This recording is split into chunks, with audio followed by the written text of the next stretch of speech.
Aunt Bee here. I am the manager at Pioneer Mountain Homestead, and we are a small homestead located in central Pennsylvania. We are within the Appalachian Mountains, and we are also located near Lake Raystown.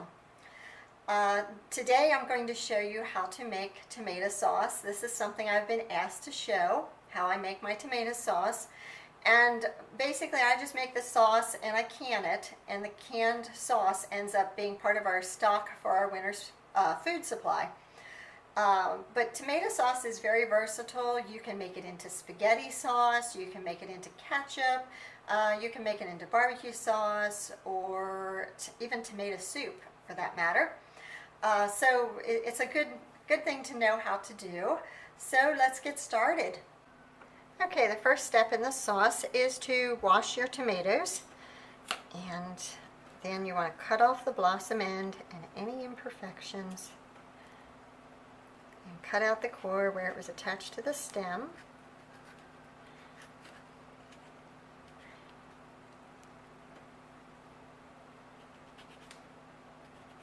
And this tomato has a lot of imperfections.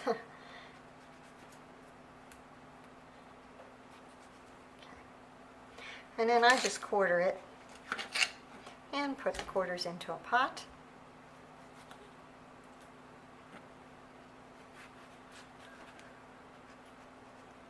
One more here.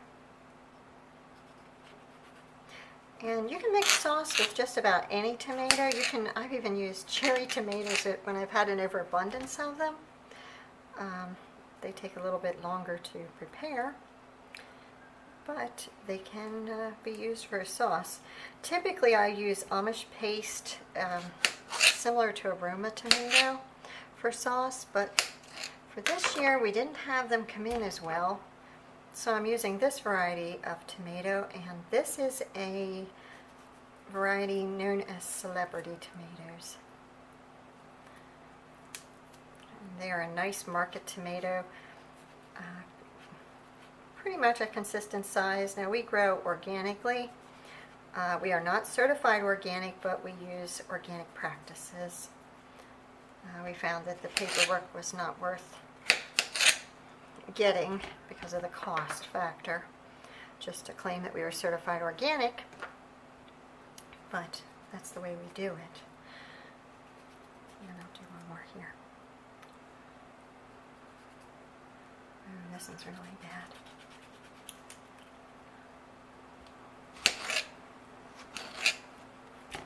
Okay, at this stage I have the tomatoes on a very low heat, and what I do is I continue to just make sure that they're not going to stick to the bottom. This heat is so low I don't think I'm going to burn anything, but you do not want to burn your tomatoes. That flavor will carry through to your sauce. Just not a good thing. So just stay attentive, keep moving those tomatoes, get them all soft, and as you can see, actually you can see there's a lot of liquid forming, so that's a good sign. They're starting to cook down, and they're all starting to get soft. So just keep doing this until all your tomatoes are soft. Okay, it is the next day. Yesterday I think I said I was doing a small batch of tomato sauce. Well, that didn't happen. Another bushel of tomatoes came in from the field. So I stopped the camera and I did the same steps as we did earlier. I quartered up all the tomatoes, cut out all the blemishes, and I cooked them down. And what I have before me are the last 2 pots of tomatoes that have been cooked down. They're just soft tomatoes basically. The next step is going to be put them through the sieve, and the sieve will separate out the skins and the seeds from the tomato juice. And that's what you want to be left with, is the tomato juice. The tomato juice then will be cooked down, and the water will be evaporated off of that, and that will create your tomato sauce. So my next step is to put it through the sieve, and I will show you how I do that. Okay, this is the sieve that we use to take the tomato juice out of the softened fruit that we've cooked down. And basically it has a hopper on top, and that pushes it through the sieve. It feeds it down, pushes it through the sieve. Out this end will come the seeds and the skins, And then into this jar, I am putting the juice. And this is just a canning funnel and a canning jar that I'm using to catch or to collect the juice. So I'm going to turn on the sieve, and by the way, this is a KitchenAid. I highly recommend KitchenAid products. I don't get any endorsements for saying that, but we do own a couple of their mixers, and I think we own just about every attachment that you could ever possibly want, and they're all used all the time. It's just a really good product. It saves a lot of muscle power. It saves a lot of time. The old style crank sieves, the old style cone shaped sieves are great, and they will work perfect for small batches. They're just going to take some time and some muscle power. So if you're doing a large quantity of vegetables and fruits, I would recommend going with a KitchenAid, and I'm sure there's even small commercial type units available as well. So I'm not going to try and talk over this, but I'm going to turn this on and show you kind of how it works.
I've done the last batch of tomatoes, and here's the tomato juice. This is about 2 gallons of tomato juice. I will keep this on a low heat, a low simmer, until that 2 gallons is reduced to about 1 gallon. Eyeball your sauce a little. If it doesn't seem thick enough, let it go a little further. If it's getting done too quickly, and don't go down to half. It's really going to depend on your tomatoes. If you had meaty tomatoes, you're not going to have to reduce as much. If you had juicy tomatoes, you're going to have to reduce more. So, but a good rule of thumb is about 1/2. So when you start getting to the halfway point or near the halfway point, start checking it a little more frequently and see where you're at. And I wanted to point this out. This was one batch. That is the liquid that came from the tomatoes. And this is it for the solids. This is what the KitchenAid sieve does. It really does a really good job as far as separating and getting all the juice out that you can from those tomatoes. So our KitchenAid, we are just tickled to no end about. Just love KitchenAid products. And KitchenAid doesn't give me any endorsements, but KitchenAid, if you're listening, I will take freebies. Anyhow, leave this on the stove, and it's now a waiting game. We are starting the canning process now. And what I have here is the tomato sauce. It is hot, and I keep stirring that just to keep it from burning. And it's actually at a very low heat. It probably wouldn't burn anyway, but I just like to keep stirring it. In this pot I have boiling water, and in that I'm putting my jars. Now what I do for my jars is I select my jars, I check them for chips and cracks, any imperfections. If there's something wrong with that jar, I throw it out. And then I boil all my jars. They're clean jars, but I boil them additionally in boiling water for 10 minutes. That sterilizes your jar. You don't have to do that if you are doing a batch process that is over 10 minutes. However, I do it because I like my equipment to be clean to start with. I just find it better. Maybe it makes me sleep better at night. I don't know. But that's the way I do it, and I always have done it that way. I like having very clean equipment to start. I also dip my rings into the boiling water as well. Now, they're not touching any food. Not really necessary, but it's just one more precaution that I do. In the other pot, I have 180-degree water. This is simmering water. You want to put your lids into the simmering water for 10 minutes, and that helps the I guess it's a rubberized material to soften up, and it helps it to adhere better to the jars when you start packing things. So I am now waiting for my timer to go off. It's 10 minutes in boiling for the jars, 10 minutes in simmering or 180-degree water for the lids, and you have to have your product hot, or I have it hot. And the other thing I'm doing is I'm heating up water in my small batch canner, which is behind me. Every instruction manual I've read says do not use a canner on a glass top stove. I have a glass top stove. So what I have is I have a different setup that I use for my canners. And it's a piece of marble that I put a heating element on top, and then I put my canner on top. And I use that for not only my small batch canner, but also my larger canners and my pressure canners. And I have different units. These are relatively inexpensive to buy. If you're going to do a lot of canning, you can have a couple of them running if you have enough outlets. So that's how I do that. So now I'm just waiting for the timer, and then we'll pack the food and we'll get it into the canner and start the process. Okay, I'm beginning to pack the jars with the tomato sauce. What I have here is a pint-sized jar. That's what I'm using this time around. I have my funnel, which is a stainless steel funnel specifically designed for your jars. And I am going to use citric acid as my acidifier for the tomato sauce. And for a pint, we use 1/4 of a teaspoon of citric acid. The alternatives would be a lemon juice, and I'm not sure the amount of that. You would need to get a book. The book I would recommend would be the Ball Blue book.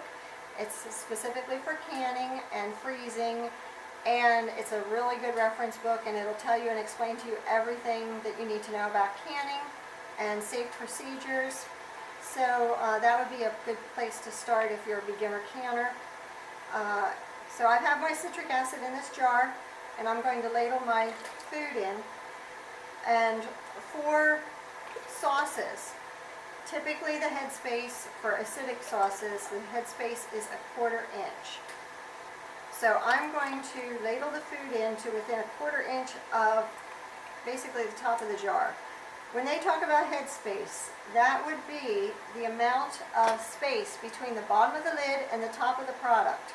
So typically your low acid foods are 1 inch of headspace, your high acid foods are 1/2 of an inch, and your sauces and jellies and jams are typically 1/4 of an inch, but that rule doesn't always hold true. That's kind of a general rule though.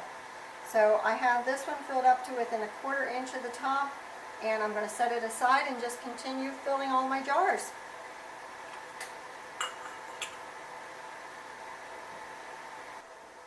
I now have all my jars filled to within 1/4 inch of the top of the jar. That would be my headspace is 1/4 inch.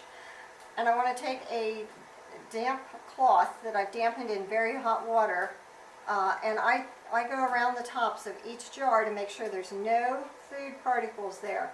You don't want any food particles on the top rims of your jar, or your seals will not take properly, and then spoilage will occur. You don't want that to happen. So I'm going around the tops of all the jars, making sure there's no food there, and then I will get ready to put the lids on. Okay, I use a 2-piece lid from Ball. This is the part that goes on the jar, and then this is the ring that holds this part on during the processing. These have been put in 180 degrees simmering water for 10 minutes, and they're rather hot, so I want to get them on here. I usually do that step right before I'm ready to pack, so these are warm, and that will help to soften that ring that's on there and help it to adhere better to the jar. So I just place the ring down, and you just want to hand tighten the, wow, that's hot. Hand tighten the ring, and that one's ready to go in the canner. And I'll do that, the same process for the rest of them.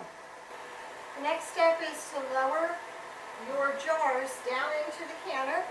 There's a rack that goes in your canner, and you want to put your jars in there.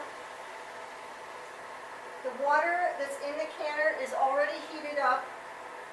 The jars, because you just packed hot food in them, they're going to be warm as well. So you never want to put warm to cold. You have a chance of cracking your glass. So you always make sure your water's preheated.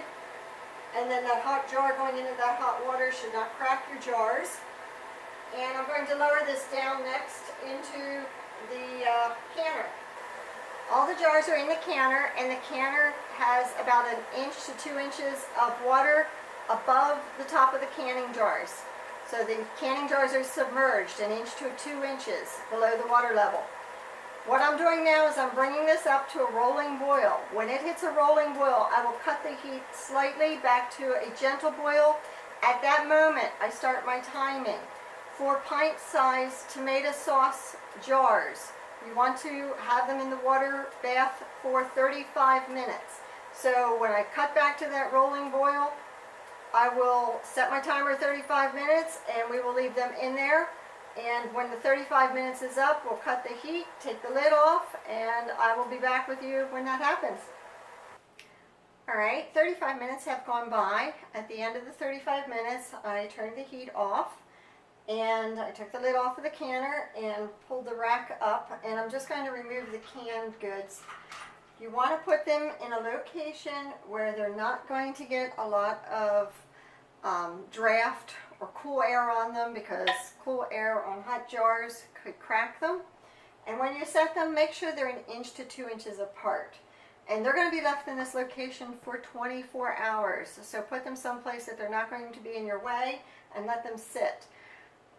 After 24 hours, you're going to come back and make sure your seals took. The way to check that is there should be an indent in the lid where there's an actual vacuum seal sealing that lid to the jar.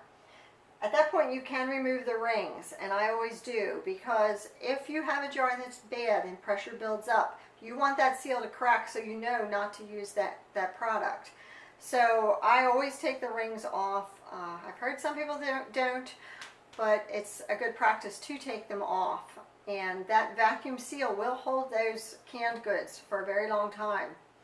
So I'm just going to finish taking these out and set them aside, and that's it.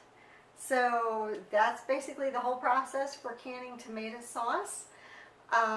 If you want to follow along with me, I'm on Pioneer Mountain Homestead on Facebook. YouTube is Pioneer Mountain Homestead. The website is www.pioneermountainhomestead.com. You see in a pattern. And I'm Aunt B. See ya.